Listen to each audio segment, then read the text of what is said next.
செயலால் சிறந்து விளங்கிய காமராசர் சொல்லால் பெருமை பெற்ற தெய்வ சிகாமணியை தமிழருவி என்று அழைத்தார்.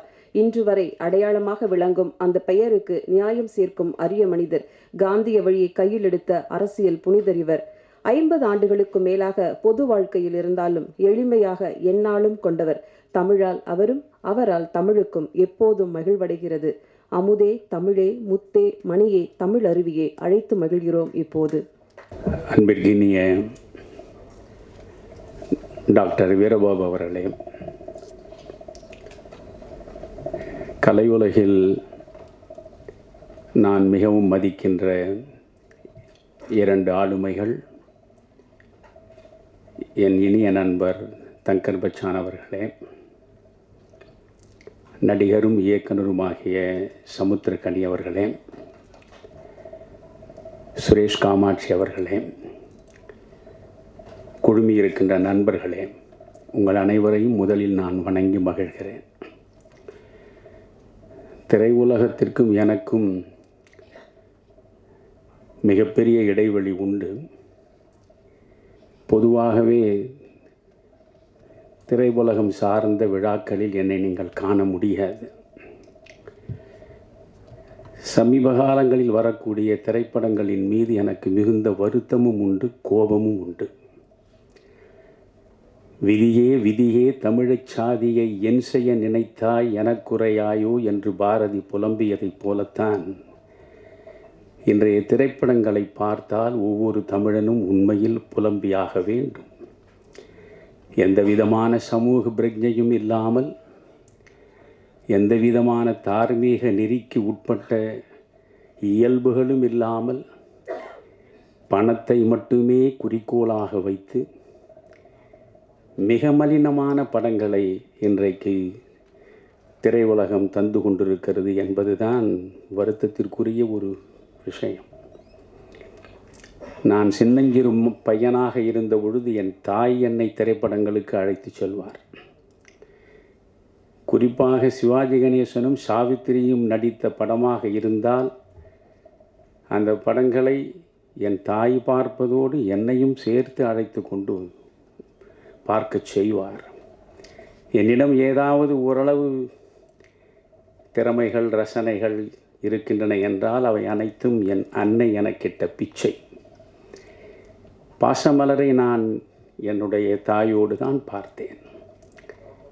பாசமலரை பார்க்கிற பொழுது அண்ணன் தங்கைக்கு இடையே இருக்கக்கூடிய உறவின் பெருமையை, ஆழத்தை எவ்வளவு அர்த்தபூர்வமாக அது வெளிப்படுத்தியது. பாவ மன்னிப்பை என் தாய் தான் என்னை அழைத்து கொண்டு போய் வண்ணாரப்பேட்டையில் உள்ள கிருஷ்ணா திரையரங்கில் காட்டினார். அப்பொழுது நான் 7வது 8வது படித்து கொண்டிருப்பேன். எப்பேற்பட்ட படம் அது! சமய நல்லிணக்கத்தை எவ்வளவு அற்புதமாக எடுத்து காட்டிய படம் அது.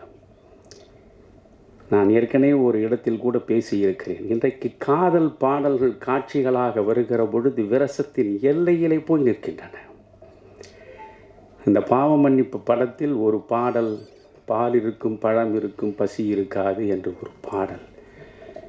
மாதத்திற்கு ஒரு முறையாவது நான் அந்த பாடலை போட்டு பார்ப்பேன். ஒரு பக்கம் சிவாஜி கணேசன் இருப்பார், ஒரு பக்கம் தேவிகா இருப்பார். பாடல் முடிகிற கடைசி நொடியில் விஸ்வநாதனுடைய குரல் அந்த ஒலிக்கும். அந்த நேரத்தில் அப்படியே சிவாஜி கணேசனுடைய 2 கரங்களில் தேவிகா முகம் புதைத்து கண்ணீர் மல்க அழுவார். அந்த காட்சிக்குள் இருக்கக்கூடிய தெய்வீகம், டிவைன் லவ், அதுதான் புனிதம் செறிந்த காதல். 2 ஆத்மாக்களினுடைய இனிய சங்கமம் அது. அதுபோன்ற காதல் காட்சிகளை இன்றைக்கு எங்காவது உங்களால் பார்க்க முடியுமா? செவியை பிளக்கக்கூடிய சத்தமே இன்றைக்கு இசையாகிவிட்டது. அர்த்தமற்ற கொச்சையான வார்த்தைகள் பாடல்களாகிவிட்டன. வன்முறை மட்டுமே வாழ்வியலாகிவிட்டது. இந்த நிலையில் இந்த திரைப்பட உலகத்தின் பக்கம் திரும்பியே பார்க்காதவன் நான். ஆனால் முடக்கருத்தான் படத்தை நம்முடைய டாக்டர் அவர்கள் எடுத்திருக்கிறார். நான் இந்த உலகத்தில் யாருக்காவது நன்றி கடன் பட்டிருக்கிறேன் என்றால் அது டாக்டர் வீரபாகுக்கு தான். வீரபாகு மட்டும் எனக்கு சிகிச்சை அளிக்காமல் இருந்திருந்தால் என் நேரம் 2 ஆண்டுகளுக்கு முன்பே நான் புதைக்கப்பட்ட இடத்தில் புல் முளைத்திருக்கும். சித்த மருத்துவத்தை பற்றி முதலில் புரிந்து கொள்ள வேண்டும். முடக்கருத்தானை பற்றி சொல்கிறேன். இந்த நேரத்தில் உங்களுக்கு நான் சொல்ல விரும்புகிறேன். நான் யூடியூப்லையும் இருக்கிறது, தமிழறிவு மணியன் சிந்தனை களஞ்சியம் என்று. மக்களுக்கு எவையெல்லாம் சென்று சேர வேண்டுமோ அவற்றை மட்டுமே பதிவு செய்வதற்கான அது இடம். அதில் சித்த மருத்துவத்தின் சிறப்பியல்புகள் என்றே நான் பேசி அதை வெளியிட்டிருக்கிறேன். நீங்கள் 14 சித்தர்களை பற்றி சொல்லுவார்கள். 14 சித்தர்களை நீங்கள் பட்டியலாக போட்டு பார்த்தால் அதில் பட்டினத்தாருக்கே இடம் கிடையாது. ரொம்ப வியப்பாக இருக்கும். பட்டினத்தாரை நாம் சித்தராகத்தான் பார்க்கிறோம். சித்தர் பரம்பரையில் பட்டினத்தாரை சேர்த்து வைத்துத்தான் நாம் சிந்திக்கிறோம். ஆனால் உண்மையில் பார்த்தால் 14 சித்தர்களின் பட்டியலில் பட்டினத்தார் இருக்க மாட்டார். காரணம், வெறுமனே பாடல்கள் புனைவதனாலேயே ஒருவன் சித்தனாக்கி விடுவதில்லை. ஒவ்வொரு மனிதனுடைய உடல் சார்ந்த நோய்க்கு உரிய மருந்தை, மூலிகையை கண்டெடுத்து அவர்களுடைய நோயை தீர்க்கக்கூடிய மருத்துவம், அதுதான் சித்த மருத்துவம். சித்த மருத்துவத்தில் சிறந்து விளங்கியவன் தான் சித்தன். பட்டினத்தாருக்கு மருத்துவம் தெரியாது. அதனால் சித்த மருத்துவர்களை மட்டுமே அடிப்படையாக வைத்து 14 சித்தர்களை ஒரு பட்டியலாக உருவாக்கி இருக்கிற தமிழ் மண் இது. இந்த சித்த மருத்துவத்தை பற்றி நீங்கள் புரிந்து கொள்ள வேண்டும். என் அனுபவத்தை நான் உங்களிடம் பகிர்ந்து கொள்கிறேன். கொரோனாவால் பாதிக்கப்பட்டேன். என் கல்லூரி காலத்தில் 1966 நான் மாநில கல்லூரியில் சேர்ந்தேன். என் கல்லூரி காலம் தொட்டு நான் ஆசனம் போடுபவன். மறந்தும் ஒரு சிகரெட்டை நான் உதட்டில் வைத்ததில்லை. ஒரு துளி மதுவை நான் சுவைத்ததும் கிடையாது. நான் செஷல்ஸ் என்ற தீவு, அழகான தீவு, அது அரபிக்கடலில் ஆப்பிரிக்காவை ஒட்டிய பகுதியாக இருக்கிறது. அங்கே தமிழர்களிடையே பேசுவதற்காக நான் சென்றேன். இந்த தமிழ்நாட்டில் இருந்து பெருந்தலைவர் காமராஜர் விருதுநகரில் தோற்கடிக்கப்பட்ட அன்றே இந்த மண்ணில் இருப்பதே பாவம் என்று கருதி இங்கிருந்து சென்ற ஒரு மனிதன்தான் டாக்டர் ராமதாஸ். அவர் அங்கே மிகப்பெரிய மருத்துவராகவும் மிகப்பெரிய 5 நட்சத்திர ஓட்டல் உரிமையாளராகவும் இருக்கிறார். அங்கே எனக்கு தங்கும் ஏற்பாடு செய்தார். மற்ற எல்லாரையும் வரவழைத்து விருந்து கொடுத்தார். அந்த விருந்தில் ஒயின் பரிமாறப்பட்டது. நான் சொன்னேன், நான் இவற்றையெல்லாம் சுவைத்து பழக்கம் கிடையாது என்று தவிர்த்து விட்டேன். இல்லை, it is good for your health, you kindly take it அப்படி என்றார். If you consume this wine than definitely you will be more than 100 years on the earth அப்படின்ற. நான் சொன்னேன், by consuming liquor I need not live for 100 years. It is against my principle and policy, so don't compel me என்று சொல்லிவிட்டேன். நான் ஏற்கு சொல்கிறேன் என்றால், அவ்வளவு நெறி சார்ந்து ஒரு கோடு போட்டு வாழ்பவன் நான். அதனால் என் உடலில் எந்த விதமான நோய்க்கும் இடம் கிடையாது. காந்தியடிகள் படுகொலை செய்யப்பட்ட ஜனவரி 30 காந்திய மக்கள் இயக்கம் சார்பாக ஈரோட்டில் மிகப்பெரிய விழாவை நடத்தினார்கள். அதற்கு நான் வர வேண்டும் என்றார்கள். அப்பொழுதுதான் முதல் அலை ஓய்ந்திருந்த நேரம். தண்ணீர் கொஞ்சம் கூட. முதல் அலை ஓய்ந்திருந்தது.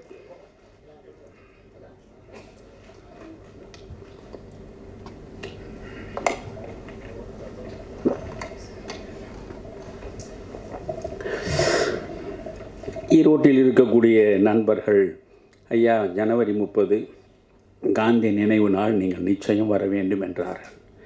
சரி, கொரோனா அலை ஓய்ந்து விட்டது என்று நான் சென்றேன். மிகப்பெரிய நிகழ்ச்சி அது. ஒரு 2000-3000 பேர் கலந்து கொண்டிருப்பார்கள். இப்பொழுது சமீபத்தில் சமூக மக்களிடையே பற்றி படர்ந்திருக்கின்ற பெருநோய் இந்த செல்ஃபி எடுப்பது. எங்கு பார்த்தாலும் செல்ஃபி எடுப்பது தான். நான் பேசிவிட்டு கீழே இறங்கினேன். பேசியது 1 மணி நேரம்தான், செல்ஃபி எடுத்தது 2 மணி நேரத்திற்கு மேல் இருக்கும். 300க்கும் மேற்பட்டவர்கள் வந்து நின்று கொண்டு நான் கவசம் அணிந்து கொண்டிருந்தேன். ஐயா, இந்த கவசத்தை கொஞ்சம் எடுத்து விடுங்கள், நாம் இருவரும் சேர்ந்து இந்த படத்தை வீட்டில் வைக்க விரும்புகிறேன், கொஞ்சம் எடுத்து விடுங்கள் என்று. இப்படி எடுத்து ஒவ்வொருவராக படமாக செல்ஃபியை போட்டு தள்ளி, அதில் எவரோ ஒரு கர்ண மகாராஜன் எனக்கு கொடையாக கொடுத்து விட்டான் கொரோனா. நான் பிறகு சென்னைக்கு வந்து சேர்ந்தேன். நான் எப்பொழுதுமே ஒரு 5 நிமிடம் வெளியே சென்று விட்டு வருவதாக இருந்தாலும் வீட்டுக்குள் நுழைந்ததும் வெந்நீர் போட்டு அதில் மஞ்சள் பொடியை கலந்து குளித்து விட்டு தான் அடுத்த காரியம் செய்வேன். அப்படி வந்து குளிக்கிற பொழுதே மூக்கிலிருந்து தண்ணீர் வழிய ஆரம்பித்தது. உடனே சாதாரண நீர்க்கோவையாக இருக்கும் என்று 3 நாட்கள் கை வைத்தியமாக செய்து பார்த்தேன். ஒன்றும் சரியாகவில்லை. உள்ளே கொரோனா பற்றி இருக்கிறது. அதற்கு பிறகு கொரோனா அந்த டெஸ்ட் இது என்னமோ விசிபிஆர் ஆர்பிசி என்னென்னமோ சொல்கிறார் அல்லவா, அதை போய் எடுத்தால் உங்களுக்கு பாசிட்டிவ் என்று சொன்னான். என்னிடம் ஒரு காசும் கிடையாது. சாமானியனாகவே 55 ஆண்டுகள் அரசியல் வாழ்வில் இருப்பவன் நான். கொரோனா என்றால் இப்பொழுது உள்ள அரசியல்வாதிகள் உடனே அப்போலோவில் படுத்து விடுவார்கள், அல்லது பெரிய பெரிய மருத்துவமனையில் போய் படுப்பார்கள். அவர்கள் எவ்வளவு லட்சமானாலும் கொடுக்கக்கூடிய வசதியும் வாய்ப்பும் உள்ளவர்களாக இருப்பவர்கள். நான் உடனே என்ன செய்வது என்று யோசித்தேன். ஓமந்தூரார் மருத்துவமனை நமக்காகத்தானே இருக்கிறது, அரசு மருத்துவமனை. ஜீவா படுத்து கிடந்த இடம் அதுதானே. பெரியாரே அரசு மருத்துவமனையில் தானே இருந்தார், அண்ணாவே அரசு மருத்துவமனையில் தான் இருந்தார். அப்பொழுதெல்லாம் இது போன்ற அப்போலோக்கள் பப்புலோக்கள் எல்லாம் ஒன்றும் கிடையாது, எல்லாமே அரசு மருத்துவமனை தான். அதனால் ஓமந்தூரார் அரசு மருத்துவமனையில் அப்பொழுது டீனாக இருந்து சமீபத்தில் தான் ஓய்வு பெற்றார் என்று நினைக்கிறேன், ஜெயந்தி, டாக்டர் ஜெயந்தி. அற்புதமான பெண்மணி, அன்பு சார்ந்த பெண்மணி. அவரோடு தொலைபேசியில் தொடர்பு கொண்டேன். அவர் சொன்னார், ஐயா, உங்கள் மீது எனக்கு மிகப்பெரிய மரியாதை உண்டு, நான் ஒரு டாக்டரை கீழேயே நிற்கச் சொல்கிறேன், நீங்கள் வந்துவிடுங்கள் உடனடியாக என்றார். ஒரு ஆட்டோ பிடித்து போனேன். டாக்டர் சொன்னபடி கீழே நின்று கொண்டு என்னை வரவேற்றார். அழைத்து கொண்டு போய் ஆக்சிமீட்டரில் அது பார்த்தார். அது 98 இருந்தது. ஒன்றும் பிரச்சனை இல்லையா. பிறகு ஒரு ஸ்கேன் எடுத்தார். ஒன்றுமே இல்லையா, நீங்கள் தெளிவாக இருக்கிறீர்கள், ஒரு 5 நாட்களுக்கு இந்த மாத்திரைகள் எல்லாம் சாப்பிடுங்கள், வேண்டுமானால் இங்கே படுத்து ஓய்வெடுங்கள், இல்லை என்றால் வீட்டுக்கு செல்லுங்கள் என்று டாக்டர் ஜெயந்தி சொன்னார்கள். இல்லை அம்மா, நான் வீட்டுக்கே செல்கிறேன் என்று வந்து 5 நாட்களாக இதை சாப்பிட்டு இந்த கொரோனா நுரையீரலுக்குள் நன்றாக நுழைந்து படர்ந்து விட்டது. சவம் போல் ஆகிவிட்டேன். அப்பொழுது என்னை ஒரு நண்பர் பார்த்தார், நடிகர் ஜீவா. வீட்டுக்கு வந்து பார்த்து விட்டு, ஐயா, என்னையா இப்படி இருக்கிறீர்கள்? இல்லை, இந்த கொரோனா என்று சொல்கிறார்கள், நானும் சிகிச்சை எடுத்துக்கொண்டு தான் இருக்கிறேன் அலோபதியில். ஐயா, வீரபாபு என்று, எனக்கு அவரை பற்றி ஒன்றுமே அப்படி தெரியாது. வீரபாகு என்று இருக்கிறார், சாலிகிராமத்தில் தான். இதுவரை 5000 பேரை அவர் காப்பாற்றி இருக்கிறார். நீங்கள் தயவு செய்து அவரிடம் சிகிச்சை எடுத்துக்கொள்ளுங்கள் என்று சொன்னார். எனக்கு அவரை பற்றி சரியாக தெரியாதே என்றேன். பிறகு அவர் போய் இவரிடம் சொன்னார். வீரபாகு என் வீட்டுக்கே வந்து விட்டார். வந்து, ஐயா, என்னை நம்புங்கள், நீங்கள் என்னோடு வந்தால் உங்களை பூரணமாக நான் குணமடைய செய்து வீட்டிற்கு அனுப்புகிறேன் என்றார். நான் நம்பிக்கையோடு புறப்பட்டேன். என் மனைவிக்கும் வந்துவிட்டது. 2 பேருமே அவரோடு சென்று அவர் சாலிகிராமத்தில் அப்பொழுது வைத்திருந்த மருத்துவமனையில் போய் சேர்ந்தோம். என் மனைவிக்கு 4 நாட்களில் சரியாகிவிட்டது. இந்த ஜீவா ரஜினிகாந்த் அவர்களோடு தொடர்பு கொண்டு, ஐயாவுக்கு கொரோனா ஐயா, அவர் டாக்டர் வீரபாகு என்னுடைய மருத்துவமனையில் தான் இருக்கிறார். உடனே ரஜினி என்னோட தொலைபேசியில் தொடர்பு கொண்டு, ஐயா, கொரோனா உயிர் கொல்லி ஐயா, இதில் நீங்கள் வந்து ரிஸ்க் எடுக்க வேண்டாம், நீங்கள் ஒரு 10 நிமிடம் எனக்கு நேரம் கொடுங்கள், தமிழ்நாட்டிலேயே சென்னையிலேயே மிகச்சிறந்த சிகிச்சை அளிக்கக்கூடிய மருத்துவமனை எதுவோ அது ஏற்பாடு செய்து உங்களை நான் அங்கே கொண்டு வந்து விடுகிறேன் என்றார். நான் சொன்னேன், இல்லையா, நான் வீரபாகுவிடம் என்னை ஒப்படைத்து விட்டேன், நீங்களே அவரிடம் பேசுங்கள் என்றேன். வீரபாகுவிடம் பேசினார். ஐயா எனக்கு மிகவும் நெருக்கமானவர், ரொம்ப முக்கியமானவர், நீங்கள் என்ன ஒழுங்காக வைத்தியம் செய்வீர்களா என்று கேட்டார். கவலையே படாதீர்கள் ஐயா, பூரணமாக அவர் நலம் பெற்று விடுவார் என்றார். சரி, எவ்வளவு செலவாகுமோ சொல்லுங்கள், அவ்வளவு நான் கொடுத்து விடு என்றார். ஒரு பைசாவை கூட நீங்கள் கொடுக்க வேண்டாம், நான் இலவசமாகவே அவருக்கு சிகிச்சை செய்து சிறப்பாக அவரை திரும்ப அவர் வீட்டிற்கு கொண்டு போய் சேர்ப்பேன் என்று சொன்னார். எனக்கு நான் அடைந்த அனுபவத்தை உங்களிடம் சொல்கிறேன். அதோடு நிமோனியா காய்ச்சல் வந்து விட்டது. நுரையீரல் பாதிக்கப்பட்டால் நிமோனியா காய்ச்சல் வந்துவிடும். ஒரு நெருப்பு அடுப்பை எடுத்து தலையில் வைத்தாற் போலவே இருக்கும். உடம்பு முழுவதுமே தீப்பற்றி எறிவது போல் இருக்கும். ஒரு அடி எடுத்து வைக்க முடியாது. ஆனால் அவர் எந்த வகையிலும் பதட்டப்படவில்லை. நிச்சயம் நீங்கள் சரியாகி விடுவீர்கள். காலையில் 6:30 மணிக்கு கஷாயம் வரும், இரவு 8 மணி வரையில் கஷாயம் கஷாயம் கஷாயம் வந்து கொண்டே. இனி என் வாழ்க்கையில் ஒரு நாளும் கொரோனா வராது. அவ்வளவு கஷாயத்தை நான் குடித்து கொண்டே இருந்தேன். ஆனால் 18 நாட்களாக எனக்கு நிமோனியா குறையவே இல்லை. அவர் எப்படி பார்த்து கொண்டார் என்று சொல்கிறேன். அந்த கேரிங் என்று ஆங்கிலத்தில் சொல்வார்களே, அதை நீங்கள் அந்த மனிதனிடம் தான் பார்க்கணும். அதாவது இளம் பெண் பிள்ளைகள் காலையிலிருந்து மாலை வரை என் பக்கத்திலேயே அவர் உட்கார்ந்து கொண்டிருப்பார்கள். இரவு முழுவதும் இன்னொரு இளம் பெண் பிள்ளை அங்கே இருக்கும். நான் கொஞ்சம் அப்படி திரும்பி படுத்தால் கூட உடனே என்னையா என்று, இரவு முழுக்க தூங்காத, அப்படி அவர்கள் கண்ணை இமை காப்பது போல பார்த்து கொண்டார்கள். ஒரு கட்டத்தில் நானே, சரி, நாம் வந்த வேலை முடிந்து விட்டது, இனி புறப்பட வேண்டியது தான் என்று முடிவெடுத்து விட்டேன். இனி பிழைப்பதற்கு வாய்ப்பு இருப்பதாக நான் நம்பவே இல்லை. ஆனால் அவர் ஒரு கட்டத்திலும் தன்னுடைய நம்பிக்கை இழக்கவில்லை. பிறகு அவர் சொன்னார், ஐயா, நான் எவ்வளோ உங்களுக்கு கஷாயம் கொடுத்தேன், கொஞ்சம் சிக்கலாகத்தான் இருக்கிறது. நான் கொல்லிமலைக்கு நேரடியாக சென்று புத்தம் புதிதாக நல்ல மூலிகை செடிகளை எல்லாம் ஆய்வு செய்து அவற்றையெல்லாம் கொண்டு வந்து உங்களுக்கு நான் சிகிச்சை தருகிறேன், நீங்கள் மட்டும் நம்பிக்கை இழக்காமல் இருங்கள் என்றார். அதே மாதிரி அவர் போய் பிறகு அந்த கஷாயங்களை கொடுத்த பிறகு 18 நாட்களுக்கு பிறகுதான் எனக்கு அந்த காய்ச்சல் தணிந்தது. 28 நாட்கள் என்னை அவர் வைத்திருந்தார். 3 வேளை உணவு கொடுத்தார். அப்படி தாய் பிள்ளையை பார்ப்பதை போல பார்த்து கொண்டார். அந்த நேரத்தில் ஒவ்வொரு நாளும் காலையில் என்னை சந்திப்பார். ரொம்ப அற்புதமாக அவருடைய உடை உடுத்துவதை நான் பார்த்தேன். டாக்டர், உங்களுக்கு ட்ரெஸ் சென்ஸ் ரொம்ப சிறப்பாக இருக்கிறது. என்னை பொறுத்தவரையிலும் ராமகிருஷ்ண ஹெக்டே தான் இந்தியாவிலேயே மிகச்சிறப்பாக ஆடை அணியக்கூடியவர் என்று சொல்வார்கள். நான் அவரோடு மிக நெருக்கமாக பழகியவன். ஆனால் உங்களை பார்த்தால் நீங்கள் உடுத்துற உடை, அந்த வருகிற நடை, நீங்கள் ஒரு சினிமா நடிகர் போல் இருக்கிறீர்களே என்று தவறி சொல்லிவிட்டேன். உடனே அவர் சொன்னார், ஐயா, நான் உண்மையிலேயே நடிக்கிறேன் ஐயா. என்னடா இது விபத்து! இவ்வளவு பெரிய மனிதன் வாழ்க்கை முழுவதையும் இந்த மருத்துவ உலகத்திற்கு அர்ப்பணித்து விட்டால் இவரால் எண்ணற்ற உயிர்கள் வாழுமே. பாழ்பட்ட அந்த உலகத்திற்கு இவர் போகத்தான் வேண்டுமா? என்னை பலர் அழைத்திருக்கிறார்கள். இப்பொழுது கூட சொல்கிறேன் உங்களுக்கு. கொஞ்ச காலத்திற்கு முன்பு நம்முடைய ஹரி அவர்கள் சிங்கம் எல்லாம் 1, 2, 3 வந்தது இல்லையா? அதில் ஒரு நாள் அவர் தொடர்பு கொண்டு, ஐயா, உங்களுடைய உடல் மொழியே அற்புதமாக இருக்கிறது, என்னுடைய படத்தில் ஒரு லட்சியவாதி கேரக்டர் இருக்கிறார், நீங்கள் நடிக்க வேண்டும் என்றார். நான் அரிதாரம் பூசி நடிப்பேன் என்று உங்களுக்கு யாரையா சொன்னார்கள்?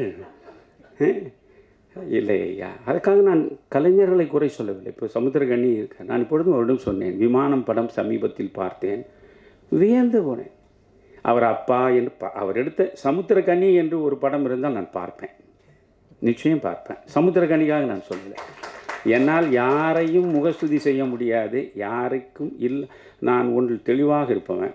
முகமது நபிகள் ஒரு முறை அழகாக சொன்னார், யாராவது ஒருவனை நீ அவமானப்படுத்த வேண்டும் என்று விரும்புகிறாயா, வேறொன்றும் செய்யாதே, அவனிடம் இல்லாத பெருமைகளை எல்லாம் இருப்பதாக சொல்லிக்கொண்டே இரு. அதை விட ஒருவனை அதிகபட்சமாக அவமானம் செய்யவே முடியாது என்றார் நபிகளார். ஆனால் என்னால் யாரையுமே இல்லாததையெல்லாம் சொல்லி ஒருவரை புகழவே முடியாது. அதனால தான் நான் அடிவாரத்திலேயே இருக்கிறேன். எனக்கு யாருக்கும் முதுகு சொரியவும் முடியாது, ஏவல் கோவலாகவும் இருக்க முடியாது.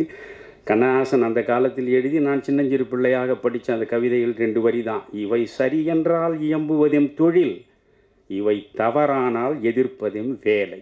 இந்த 2 தான் 55 ஆண்டுகளாக நான் பொது வாழ்வில் செய்து கொண்டிருக்கிறேன். அதனால் இவர் எனக்கு உயிர் கொடுத்தார். அவர் சினிமா நடிக்க போயின்றார். என்ன டாக்டர் நடிக்க போகிறீங்களா? இல்லை, கதை, வசனம், டைரக்ஷன், நடிப்பு தொலைந்தது என்று முடிவெடுத்தேன். ஆனால் அவரிடம் எப்படி சொல்வது? நமக்கு உயிர் கொடுத்த வள்ளல் அவர்.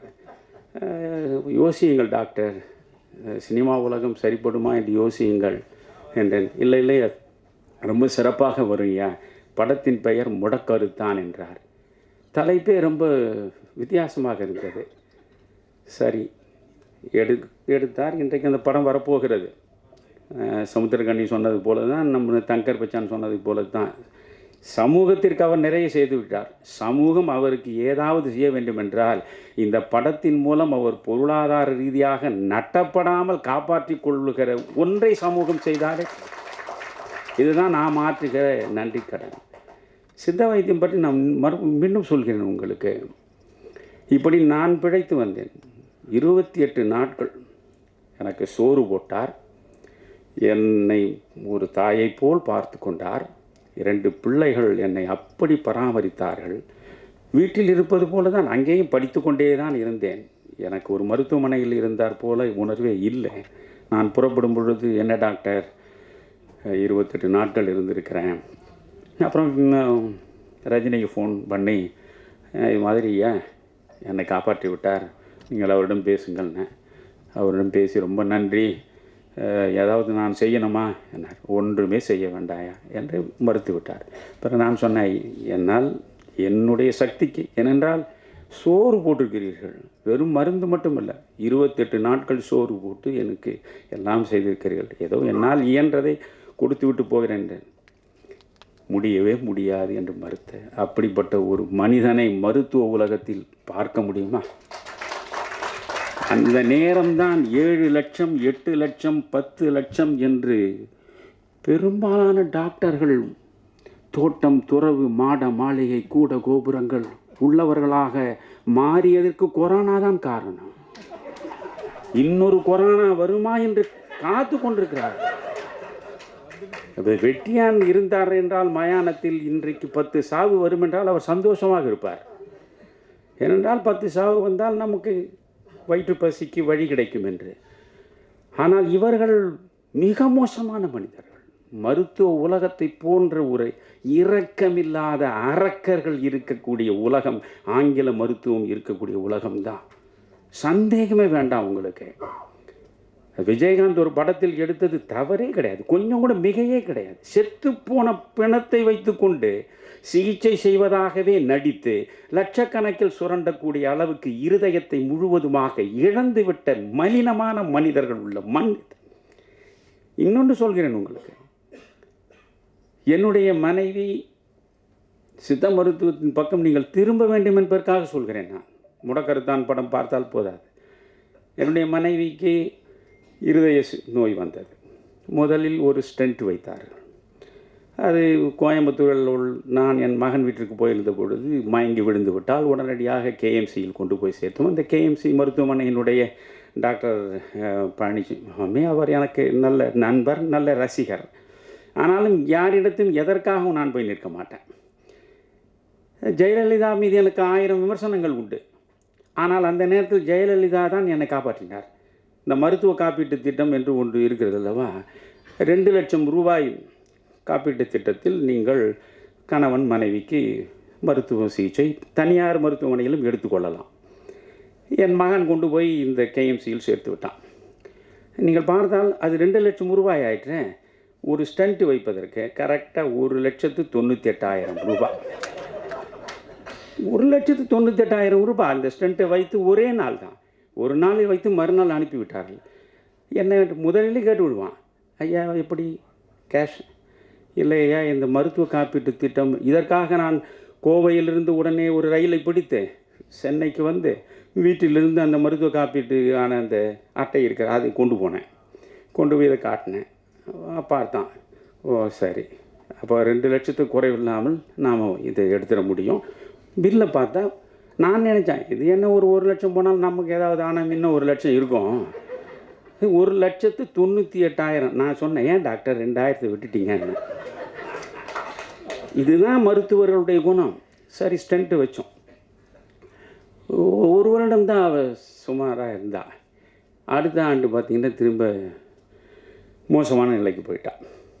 போன பிறகு நான் ஏதோ கதை சொல்ல நினைக்காதீங்க, இதை ஒரு உங்களுக்கு அர்த்தபூர்வமாக பேசுகிறேன். ஏன்னா வார்த்தைகளை விரயப்படுத்துவது என் வாழ்க்கையே கிடையாது.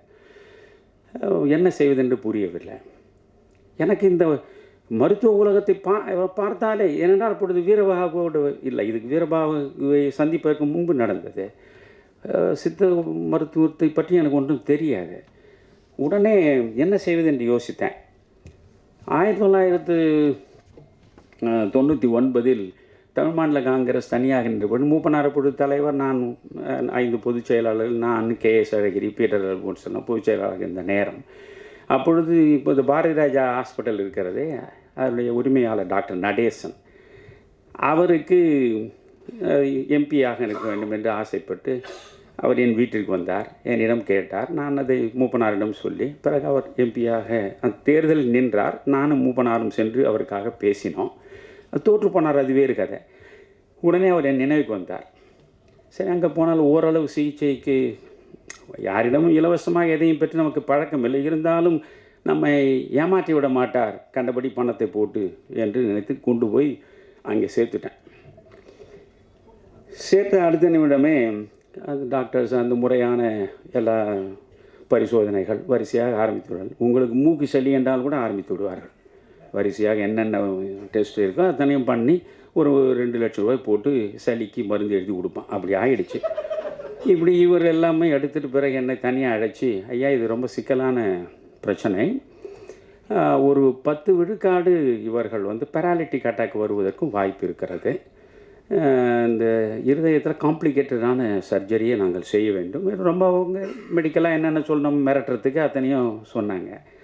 எனக்கு ஒரு 40 ஆண்டுகளுக்கு மேலே என் நெஞ்சுக்கு மிகவும் நெருக்கமான நண்பர் சிவகுமார், திரையுலகத்திலேயே எனக்கு மிக மிக நெருக்கமான, என் வாழ்வில் இன்பத்திலும் துன்பத்திலும் சகல தலங்களிலும் என்னோடு எதையும் பகிர்ந்து கொள்ளக்கூடிய மனிதர் சிவகுமார்.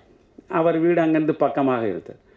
உடனே நான் தொலைபேசி தொடர்பு கொண்டு, சார் என் மனைவி இங்கே மருத்துவமனையில் கொண்டு வந்திருக்கேன் பாரதி ராஜாவில், அது ஏதோ ரொம்ப காம்ப்ளிகேட்டட்னு சொல்கிறாங்க, 5 நிமிஷம் இரு வந்துட்டேன் அப்படின்னு. உடனே பொருள் வந்தார். அந்த டாக்டர்ஸை பார்த்து என்ன பிரச்சனை, இல்லை எதுவுமே காம்ப்ளிகேட்டடாக இருக்கேன். அப்படியா, சரி ஒரு செகண்ட் ஒப்பீனியன் வாங்கலாம்னு நினைக்கிறோம், நீங்கள் இதெல்லாம் கொடுக்குறீங்களா, நீங்கள் என்னென்ன பண்ணியிருக்கீங்களா எல்லாம். அதுக்கு ஒரு பிரச்சனை இல்லை சார் கொடுத்தாங்க. என்னை அவர் அழைத்து கொண்டு செங்கோட்டு வேலு கொண்டு போனார். அப்போ அப்போலோவில் இருக்கார். அவரிடம் அழைத்து கொண்டு போனால் அவர் பார்த்தார், இது ரொம்ப சிக்கலாக தான் இருக்குங்க, இதை நான் கூட பண்ண முடியாது, கிரிநாத் தான் இதுக்கு பண்ணணும் அப்படின்னு சொன்னார். அவர் கிரிநாத் ரொம்ப 50,000 பேருக்கு மேலே செய்தவர். அப்போ அவர் மிகப்பெரிய ஆட்களுக்கு தான் அப்பொழுது அவர் செய்வார். அப்புறம் கிரிநாத்திடம் போனோம். இந்த கதையை பெருசாக நான் சொல்ல விரும்பலை. இது நடந்தது. அவளுக்கு பைபாஸ் பண்ணணும், வால்வும் ஒன்றும் கெட்டு போயிடுச்சு அப்படின்னு சொல்லிட்டாங்க. பிறகு என்ன பண்ணுறதுன்னு எனக்கு ஒன்றும் தெரியல. உடனே நான் என்ன பண்ணேன், என்னை தனியாக சிவகுமார் கூப்பிட்டு வீட்டுக்கு அழைச்சிட்டு போனார். போயிட்டு காப்பி குடியா முதல்ல அவரே காஃபியை கொடுத்துட்டு ஒரு 1 லட்சம் ரூபாய் அந்த அவர் மேலே டேபிள் மேலே வச்சார். என்ன சார் இதுன்னு, அப்போலோவில் சேர்த்துக்கிறியா, இப்போதுலேருந்து டெய்லி உன்னை 50,000 கொடு 1 லட்சம் ஒன்று கேட்டுக்கினே இருப்பான், எல்லாவற்றையும் நான் பார்த்துக்கிறேன், முதல்ல இந்த 1 லட்சத்தை நீ எடுத்துன்னு போகணும். சார் நாம் கடைசி வரைக்கும் நண்பர்களாக இருப்போம், எதன் பொருட்டும் எவர் பொருட்டும் எதையும் யாரிடத்தும் பெற்று பழகாதவன் நான். அதனால் இது எனக்கு உதவி இவ்வளோ தூரம் செஞ்சுருக்கீங்க, அதோடு பிறகு என்னையா பண்ணுவேன், அது எப்படியோ நான் செய்கிறேன், நீங்கள் தயவுசெய்து விட்டுருங்க அப்படின்னு நான் வந்துட்டேன். அது பெரிய கதை. அதுக்கப்புறம் யார் யாரெல்லாம் வரிசையாக வந்து பணத்தை கொண்டு வந்து நான் பார்த்துக்கிறேன் என்னையா பண்ணணும் போது எதையுமே செஞ்சுக்கல. என்னுடைய மகனும் மகளும் எப்படியோ இருப்பதையெல்லாம் விற்று ஒரு வழியாக என் மனைவிக்கு உண்டான அந்த சிகிச்சை முடித்து அழைத்து கொண்டு வந்தார். 1 வருஷம்தான் ஆச்சு. அலோபதி ட்ரீட்மெண்ட்டை நீங்கள் தெரிஞ்சுக்கணுன்றதாக சொல்ல 1 வருஷம் ஆச்சு. மறுபடியும் அவன் மயக்கம் போட்டு விழுந்துட்டா. என்னடா இது அப்படின்னு பார்த்தா, டாக்டர் சிவகடாட்சம் எனக்கு ரொம்ப நெருங்கிய நண்பர். அவரிடம் அவர் சொன்னார், கோபால் முருகன் இன்றைக்கி ஒரு அற்புதமான ஒரு இளைஞர் லண்டன்லேருந்து வந்திருக்கார். தமிழ்நாட்டுக்கு கிடைத்த மிகப்பெரிய வரம். அந்த இளைஞர் உங்களுக்கு வந்து நான் அறிமுகப்படுத்துகிறேன் அப்படின்னு சொல்லி ஃபோன் பண்ணி சொல்லி நீங்கள் அவரை போய் பாருங்கன்னார். சொல்லிவிட்டு ஒரே ஒரு வார்த்தை சொன்னார், ஒழுக்கத்திற்கும் உண்மைக்கும் நேர்மைக்கும் எதையாவது செய்ய வேண்டும் என்று நீங்கள் விரும்பினால் இவருடைய மனைவிக்கு நீங்கள் விசேஷமாக கவனம் செலுத்தி சிகிச்சை பண்ணுங்கள் டாக்டர் அப்படின்னு சொல்லி அனுப்புனார். பிறகு அவர் வந்து பார்த்தார், வால்வு போயிடுச்சியா, அதனால் ஒரு வால்வை மாற்றணும். என்ன டாக்டர் பண்ணணும்? அப்போ காவேரி ஹாஸ்பிட்டலில் தான் அவர் இருக்கார். ஹாஸ்பிட்டல் என்பது பெருமைக்குரியதில்லை, டாக்டர் இருக்கிறதை பொறுத்து தான் ஹாஸ்பிட்டலுக்கு பெருமை.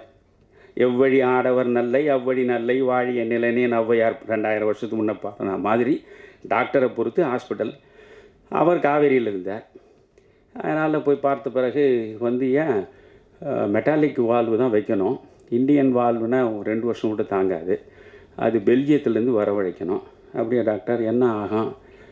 அப்படியே வந்து ஒரு 22 லட்சம் ரூபா ஆகையான்னார். 22 லட்சமா? என்ன டாக்டர் சொல்கிறீங்கன்னு? ஆமாய்யா, கட்டாயம் ஆகும், அப்போ தான் அம்மாவை நீங்கள் பிழைக்க வைக்க முடியும்.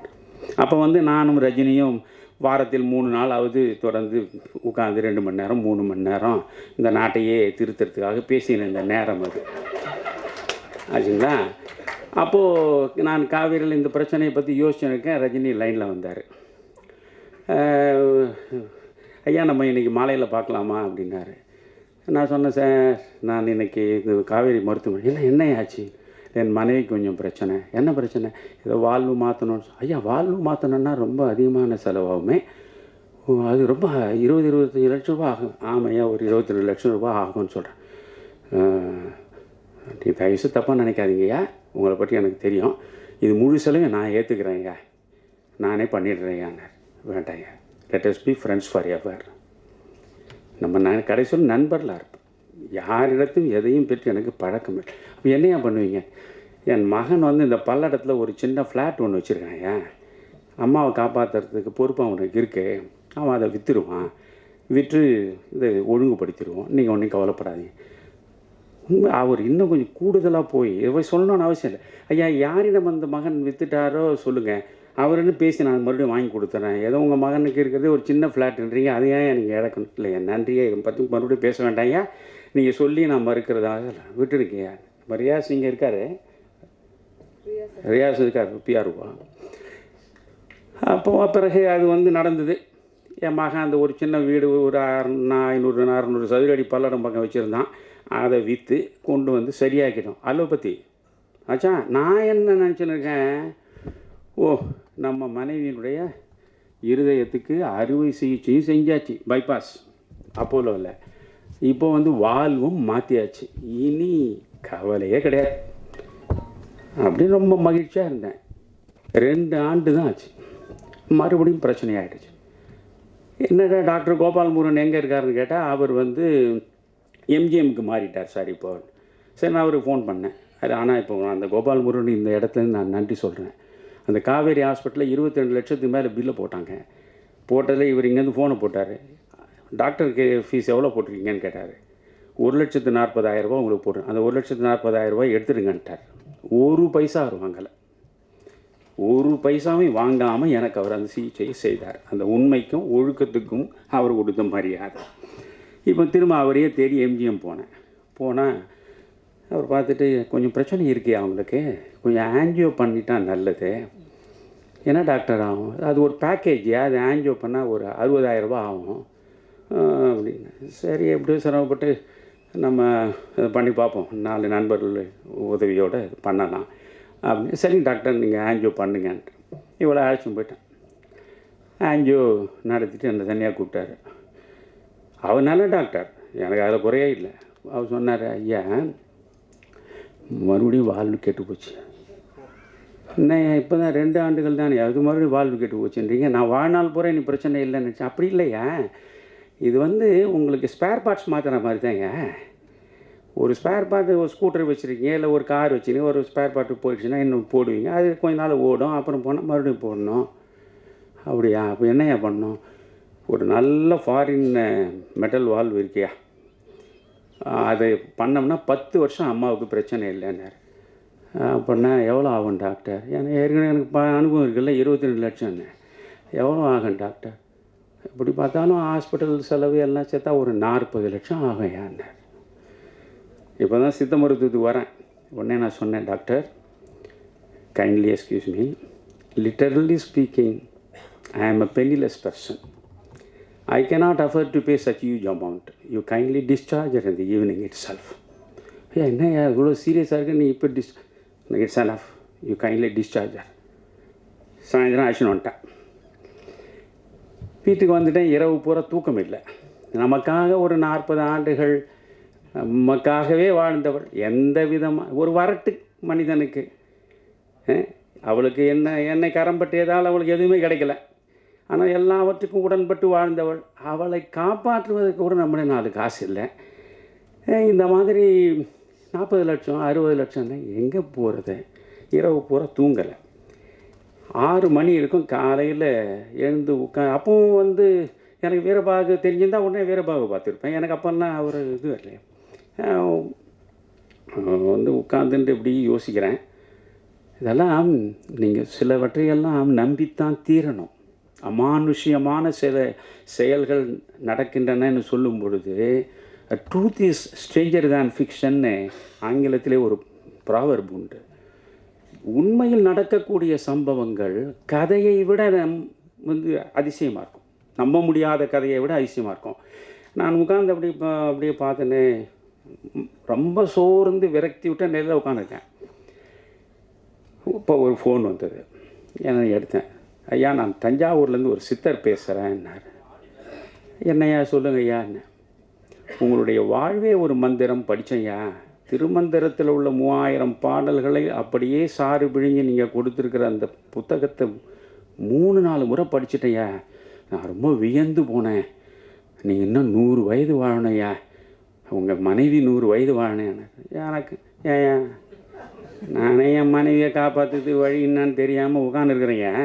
நீ என்னை போய் 100 வயது வாழணும்னு சொல்கிறீங்க. நான் கொஞ்சம் சலிப்போடு தான் சொன்னேன். என்னையா உங்கள் மனைவிக்குனார். இப்போ ஒன்று நடந்து சொன்னேன். ஐயா உங்களை மாதிரி அறிவாளிகளே இப்படி அலோபதியில் போய் இப்படி வீணாக அலைக்கழிக்கப்படுறது தான் நினச்சா வருத்தமாக இருக்குது. என்னையா பண்ணணும்? நான் சொல்கிறது நம்பிக்கையோடு செய்வீங்களா? சொல்லுங்க செய்கிறேன். 10 ரூபாய் பெருமானம் உள்ள சிகிச்சையை நான் சொல்கிறேன், செய்வீங்களா? கட்டாயம் செய்கிறேன். 10 செம்பருத்தி பூவை அன்றாடம் வாங்கிக்கங்க. அந்த 10 செம்பருத்தி பூவை 2 குவளை தண்ணீரில் போட்டு 1 மணி நேரம் ஊற வைங்க. ஊற வச்ச பிறகு ஒரு 10 மிளகு அதில் போடுங்க.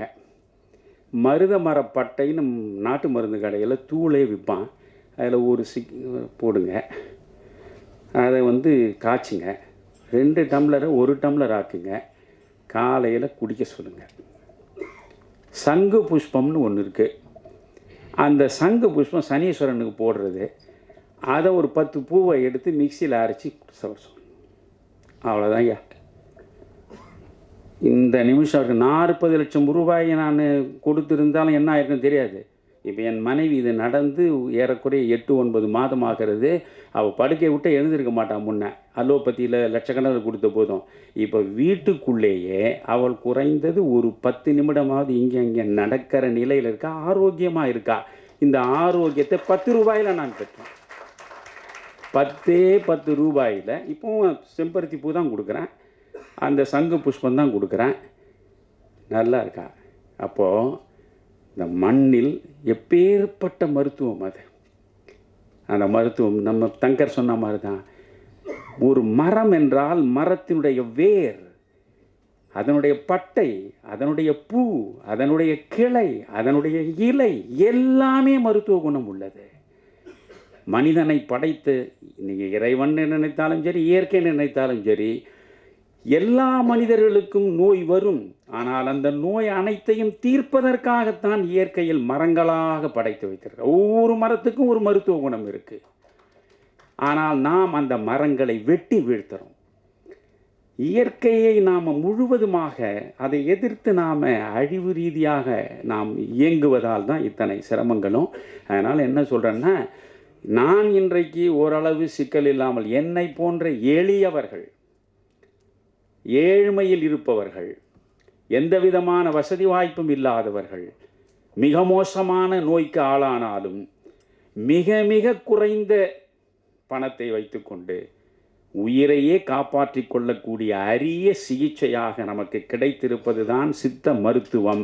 அந்த சித்த மருத்துவத்தின் சிகரத்தை தொட்ட மனிதன் தான் வீரபாகு. கண்ணெதிரில் நான் பார்த்தேன். நான் வந்து இவரிடமிருந்து விடை பெற்றுக்கொண்டு டிஸ்சார்ஜ் ஆக போகிறேன். அப்போ அவர் சொன்னார், ஐயா நான் ஒரு கணவன் மனைவி இருக்காங்க, உங்களை வரவழைச்சு உங்களுக்கு அறிமுகப்படுத்துகிறேன்னாரு. கணவனும் மனைவியும் வந்தாங்க. என்ன ஏன் அவர் சொன்னார், ஐயா என் மனைவிக்கு புற்றுநோய். அப்போலோவிலேருந்து 1000 மருத்துவமனைகளில் பல லட்சம் ரூபாயை நான் இழந்துட்டேன். என் மனைவி சொல்கிறா, எனக்கு நீங்கள் சிகிச்சை செய்து பூரணமாக புற்றுநோயிலிருந்து விடுவிக்கணும்னு கூட இல்லை, எனக்கு வலி இல்லாமல் கொஞ்ச நாள் சாகிற வரைக்கும் வச்சுருந்தா போதும் அப்படின்னு அவள் போராடுவாயா. ஆனால் வலியோடு தான் அவள் வாழ்க்கை நடக்கு. இதில் ஈரோட்டில் இவரிடம் சிகிச்சை பெற்று பலனடைந்த ஒருவர் சொல்லி நான் இப்பொழுது அப்போலோவிலேருந்து இடம் மாறி இங்கே வந்திருக்கேன். முந்தா நாள் தான் வந்து சேர்ந்தேன். 2 நாள் ஆகலையா அந்த அம்மாவுடைய வலி முழுவதும் போயிடுச்சியாங்க. ஆச்சரியமாக இருக்கு. அந்த அம்மாவே கேட்டேன், வலியே இல்லையா? அப்போது தீர்க்க முடியாத நோய்களை கூட தீர்க்கக்கூடிய ஒரு மனிதர். இப்போ சமீபத்தில் எனக்கு ஒரு நெருங்கிய நண்பருடைய மனைவி, அவங்க வந்து என்னென்னோ வைத்தியம் பண்ணாங்க. காலெல்லாம் வீங்கி போச்சு, கையெல்லாம் வீங்கி போச்சு, முகமெல்லாம் இதுவாகி போயிட்டு அப்படி நிமிர முடியல, உட்கார முடியல, குனிய முடியல. ரொம்ப பயந்துட்டாங்க அந்த அம்மா. கடைசியில் என்னன்னு பார்த்தா ஒரு ஹாஸ்பிட்டல், அந்த ஹாஸ்பிட்டலை கொண்டு போய் 2 நாளில் 43,000 ரூபாய் பில்லை போட்டான். அந்த கடை நான் போய் சொன்னேன், அம்மா நீங்கள் இந்த 2 நாளில் என்ன பண்ணி இல்லை வைரல் ஃபீவர்னு சொல்கிறாயா சொல்லிட்டான்ல, முதல்ல இந்த இடத்த விட்டு புறப்படுங்க. ஏன்னா நான் ஏற்கனவே நிறைய பட்டிருக்கேன். இந்த 43,000 புறப்படுங்க, இல்லைன்னா உங்களை இப்படியே உட்கார வச்சு ஒரு 34 மாதம் வச்சு ஒரு 20 லட்ச ரூபா வாங்குவான் அப்படின்னு அழைச்சி வந்து, நான் சொல்கிற இடத்துக்கு நீங்கள் வரீங்களா சொல்லுங்கய்யா, நான் டாக்டர் வீரபாகுண்ட உங்களை அழைச்சி போகிறேன். அவங்களையும் அவர் கணவரையும் அழைச்சி போய் விட்டேன். ஒரே வாரம்தான் அந்த அம்மா கம்பீரமாக பழைய நிலையில் எழுந்து நடந்து சிக்கனாவது குனியாவது எல்லாவற்றையும் முடிச்சிட்டார். இப்படிப்பட்ட ஒரு மனிதன், ஆனால் இப்படிப்பட்ட ஒரு உலகத்துக்கு வந்திருக்கார். அதுதான் எனக்கு என்னென்ன, திரைப்படங்கள் மேலேயோ நடிகர்கள் மேலேயோ எனக்கு ஒன்றும் கோவம் இல்லை. அப்படி கோவம் தான் நான் ஏன் ரஜினிகாந்தை பயன்படுத்தி அரசியல் மாற்றத்தை பண்ணிட முடியாதான்னு நான் போய் நினைக்கிறேன்னா எப்படி? ஆனால் இன்றைக்கி என்ன 300 கோடி 400 கோடி போட்டு படம் எடுத்தால் தான் தியேட்டருக்கே போகிறான் இல்லையா? பிரம்மாண்டமான படங்களின் மூலம் என்ன கொடுத்தீங்க? நான் ரஜினியிடமே சொல்லிட்டு வந்தேன், சார் நீங்கள் எத்தனை படம் வேணால் நடிங்க, ஆனால் ஒரு முள்ளும் மலரும் மாதிரி மீண்டும் நடிக்க பாருங்கள். ஒரு 6லிருந்து 60 வரை மாதிரி ஒரு படத்தில் நடிக்க பாருங்கள். எங்கேயோ கேட்ட குரல்னு ஒரு படம் நடிச்சிங்களே, அதில் கடைசியில் இந்த அம்பிகாவை வந்து பார்ப்பீங்களே, என் கண்ணு முன்னாலே இருக்குது. அது மாதிரி படங்க பண்ணுங்க. இதெல்லாம் என்ன காலத்தால் நிற்காது சார்னு சொல்லிட்டு தான் நான் வந்தேன். யோசிச்சு பாருங்கள். இப்போ கமலஹாசன் நீங்கள் அபூர்வ ராகங்கள் படங்கள் இப்போ போய் பாருங்கள். ஒன்றுமே இல்லை, பாலச்சந்தர் எடுத்த ரஜினியும் கமலஹாசன் நடித்த அவர்கள் படம் பாருங்கள். இதெல்லாம் என்ன எத்தனை 1000 கோடி பட்ஜெட்டில் எடுத்த படங்க. ரொம்ப சாதாரண பட்ஜெட்டில் சிறப்பாக எடுத்த படங்கள்லாம் சிறப்பாக நடந்திருக்கு. இந்த விஜயே நடித்த படங்கள்லேயே இந்த பூவே உனக்காக, காதலுக்கு மரியாதை, இந்த படங்களை பார்த்து அதுக்கு பிறகு தானே ஒரு பெரிய ஸ்டார் ஆனார். ஆனால் அந்த படம் தான் நிற்கும். இதெல்லாம் எப்படி நிற்கும்? சம்மட்டி எடுத்து மண்டையே அடித்து பொழக்கிற மாதிரி. இதில் கூட அந்த காட்சியை காட்டினார். வீரபாகுக்கு ஏன் இது மாதிரி ஆனார்? நான் ஏற்கனவே ஒரு படத்தை ரொம்ப வற்புறுத்தி காட்டினானுங்க, அதில் ஒரே அடி சம்மட்டியில் மாண்டைய போல. இப்படிலாம் பண்ணக்கூடாதுயா, இப்படிலாம் பண்ணக்கூடாது. சினிமா என்பது நான் என்ன இதோடு சொல்லி முடிச்சிடுறேன். எனக்கு இந்த சினிமா மேலே எனக்கு மிகப்பெரிய ஈடுபாடு உண்டு, கோபம் அதனால தான் இருக்கு எனக்கு. ஐயா, எழுத்து படித்தவனை மட்டும்தான் போய் பாதிக்கும். படிக்காத பாமரனிடமும் சென்று சேர்ந்து பாதிப்பை உருவாக்கக்கூடிய ஆற்றல் மிக்க ஒரு ஊடகம் உலகத்தில் உண்டென்றால் அது சினிமா ஒன்றுதான். எழுத்தறிவே இல்லாத பாமரன் அவனை போய் பாதிக்கும். அதை முறையாக பயன்படுத்தி முதலமைச்சர் நாற்காலில் வந்து சேர்ந்த மனிதன் எம்ஜிஆர். யோசிங்க, ஒரு பாட்டு தமிழ்நாடு புழ கொண்டு போச்சு. அச்சம் என்பது மடமையடா, அஞ்சாமை திராவிடர் உடமையடா, ஆறிலும் சாவு நூறிலும் சாவு. அந்த ஒரு பாட்டு கிராமம் வரைக்கும் திமுகவை கொண்டு போய் சேர்த்தது. இன்னைக்கு என்ன பாட்டா வருது? முக்கலும் முனகலும், நீ லவ்வரியா நான் லவ்வரனான்னு ஒரு பாட்டு போடுறான்.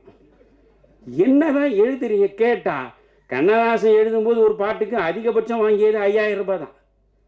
இப்போ எந்த கிறுக்களுக்கும் ₹1,00,000 மேலே தான் பாட்டு எழுதுறோம். என்ன பண்ணுறீங்க? உங்களுக்கு சமூக பொறுப்பே கிடையாதா? இந்த சமூகம் சார்ந்த ஒரு சிந்தனையே உங்களுக்கு இல்லை என்றால் நீங்கள் என்ன மனிதர்கள் என்று கேட்கிறேன். எப்படியாவது பணத்தை சம்பாதிப்பது தான் உங்கள் வாழ்வின் மிகப்பெரிய நோக்கம் என்றால் இதை விட வேறு தொழில் செய்து நீங்கள் நன்றாக வாழலாம் என்பதுதான் என்னுடைய அபிப்பிராயம். பணம் என்பது என்னையா? அதுக்கு ஒரு மரியாதையே கிடையாது. அது அயோக்கியரிடம் இருக்கும், யோகியரிடம் இருக்கும். பிறகு என்ன? யோகியரிடம் மட்டும்தான் பணம் இருக்கும் என்றால் பணம் தொழுகைக்குரியது. ஆனால் அந்த பணம் எல்லா அயோக்கியர்கள் கையிலும் இருக்கும் என்ற போது அதற்கு என்ன மரியாதை என்கிறேன்? ஒரு கட்டம் வரைக்கும் தானே பணம். உன்னுடைய அடிப்படை தேவைகளை நிறைவு செய்கிற வரையில் தான் அது பணம். உன் தேவைகளை நிறைவேற்றிவிட்ட பிறகு அது வெற்று காகிதம். அந்த காகிதத்தை என்ன செய்யணும் நீங்க? நான் எனக்கு வீடு வேணும், கிடைச்சிருச்சு. கார் வேணும், கிடைச்சிருச்சு. என்னென்ன வசதி வேணும், எல்லாம் கிடைச்சிருச்சு. அது வரைக்கும் அது பணம். அதற்கு மேலே எனக்கு எந்த புதிதாக தேவை இல்லை என்றால் என்னிடம் இருப்பது வெற்று காகிதம். அந்த காகிதத்தை மீண்டும் பணமாக்க வேண்டும் என்றால் இல்லாதவனுக்கு கொடுக்கிற போதுதான் அந்த காகிதம் மறுபடியும் பணமாகும். எனவே எங்கே ஏழை, எங்கே அனாதை, எங்கே அகதி, எங்கே நோயுற்றவன், எங்கே கல்வி அறிவற்று கிடப்பவன் தேடி தேடி கொடுக்க வேண்டும். நான் வீரபாகு இதை சொல்லி நான் முடிச்சிடுறேன். எனக்கு ரொம்ப பிடித்த விஷயம், அவர் வருவார் காலையில் என்னோட கொஞ்ச நேரம் பேசிட்டு இருப்பார். நான் அந்த மருத்துவமனையில் 28 நாள் இருந்தபோது ஒரு நாள் அவர் சொன்னார், வியந்து போனேன், இந்த மனிதனுக்குள்ளே எப்பேற்பட்ட மனிதனை. அவர் முக்கியமான நடிகர்களை பற்றியெல்லாம் அப்படியே பேசிகிட்டே வந்தார். சொன்னார், ஐயா, இந்த நடிகர்கள் எல்லாம் 100 கோடி 150 கோடின்னு வாங்குறாங்களே, வாங்கட்டும், அதனால் ஒன்றும் பிரச்சனை இல்லை.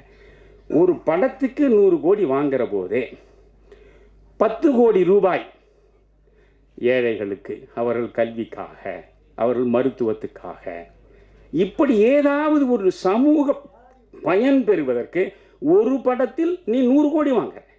100 கோடியில் 90 கோடியை வைத்துக்கொள். 10 கோடியை நீ சமூக மக்களின் நலனுக்காக கொடுத்தால் உன்னை உலகம் பாராட்டுமே. அதுதானே ஒரு உன்னதமான வாழ்வாக இருக்க முடியும் என்று சொன்ன வீரபாகு இது போன்ற படங்களில் வெற்றி பெற்றால், வெற்றி பெற்று பெரும் பணத்தை ஈட்டுவதாகவே வைத்துக் கொள்ளுங்கள். அப்படி ஈட்டினால் அவர் சொன்னதை செய்வார். அவர் சித்த மருத்துவத்தில் சாதித்தது போலவே இந்த திரை உலகத்திலும் அவர் சாதித்து வெற்றியாளராக வந்து இந்த சமூகத்திற்கு இயன்ற வரையில் பயன்பட வேண்டும். நன்றி, வணக்கம்.